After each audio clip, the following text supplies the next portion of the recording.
Ma'am, dito na kayo magantay. Thank you po. Pero ate, baka naman gusto mo rin bumili ng atsara. Ito, free taste. O, kasi si Andrea bumibili din ng ganito sa akin.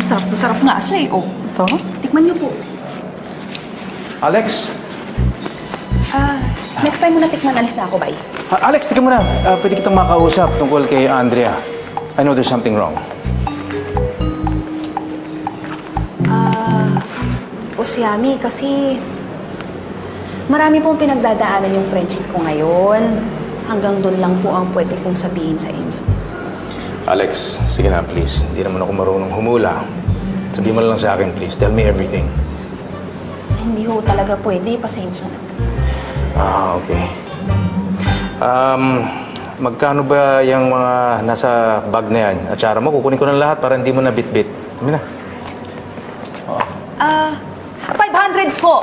Discounted na yan. Kasi dapat 550. Pero, Boss Yami, may tampo po yung friendship ko. Pero feeling niya wala talaga siyang karapatang magtampo. Lalo na doon sa huling date ninyo, doon talaga siya nakapektuhan eh. Kasi pinagsabay niya daw yung family dinner ninyo doon sa date ninyong dalawa.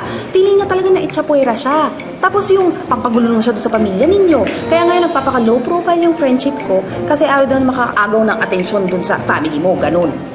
Yeah, actually, gusto ko lang makabawi sa kanya eh. I hope you could help me with her. Sabi niya sa akin, hindi daw siya makikipagkita. 1 week. Tagal nun. Naku, Boss Yami, pinakyaw mo na lahat ng atsara ko. Kailangan kong gumawa ulit, tsaka may trabaho ako. Lex, kailangan kong tulong mo. Sana matulungan mo ako.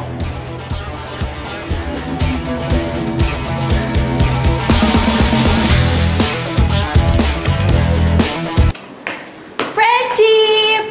Alex, napadaan ka. Ayos to ah. Busy ka ba, friend? Actually, nagbibisi-bisihan lang. Pang next month pa yung ginagawa ko. Tamang-tama. Meron akong kaibigan na gusto niyang magpagawa ng gown. Ibinida ko na friendship kita. So, gusto niya mag-meet, ora-orada. O, sige, wala naman akong gagawin mamaya. Tsaka, kailangan ko ng maraming distractions para hindi ko masyadong mamiss si Jaime. Okay, very good. Halika na, let's go.